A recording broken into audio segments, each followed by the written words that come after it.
Long before COVID-19's pandemic ever came to be, Toronto was hit hard by another deadly disease, SARS.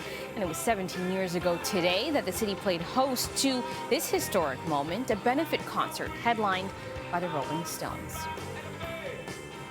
17 years ago this very day, and I was there, Ginella. Yeah, I mean, I'm looking at those pictures, and I guess back then we didn't worry about people being up close in tight spaces in large crowds. I mean, oh my this goodness. is an aerial shot, and I remember it like literally just stepping over. There were people absolutely everywhere. Ginella, they think about 500,000 people showed up, and that made it the biggest outdoor ticketed event in Canadian history and one of the biggest in the world. You know, you had Justin Timberlake playing in the afternoon. The crowd didn't like him. I remember this.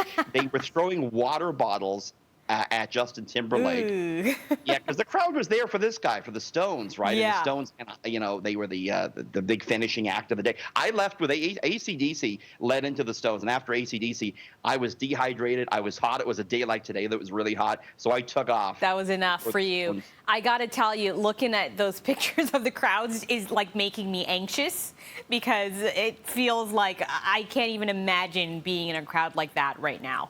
Very anxious indeed. I mean, it's just really claustrophobic. I asked people on Twitter what they remember about it. So I want to show you some tweets. Sure. Brandon tweeted me, and he says, I was there. Russian AC/DC blew the incredibly overrated Rolling Stones out of the water. Wasn't even close. There's a hot take. Alex tweeted me, Ginella. He says, I still remember Justin Timberlake getting booed. Epic performances from Rush, the Flaming Lips, and Sam Roberts Band. Claudio tweeted, and he said, Justin Timberlake has done many good things in his career. He shouldn't have been at this event. Wrong crowd. That's probably true. Yeah. I got another tweet that says, this was such a memorable day. I lost my dad that night. No, he didn't die. We just couldn't find him until the following morning.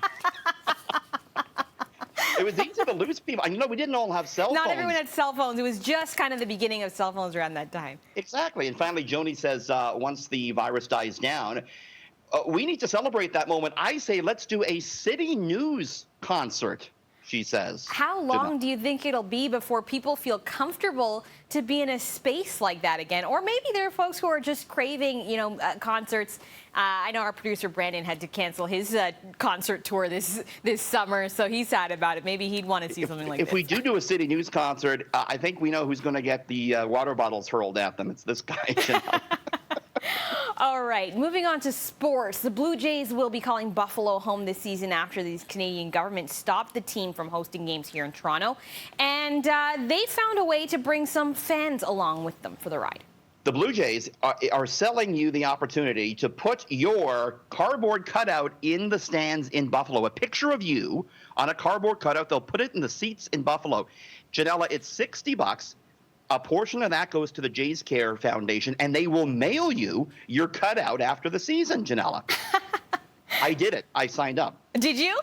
Yeah. And awesome. I thought, I signed you up as well. Can we take a look? There we are. We're in Buffalo, Ginella. Enjoying the game. In Buffalo, enjoying the game. I wish it would have been in somewhere a little more exciting, somewhere I haven't been, but I'll take it. We look like we're having a grand old time, quite frankly. We're having a great time. All right, Richard, thanks so much. We'll see you tomorrow. See you tomorrow.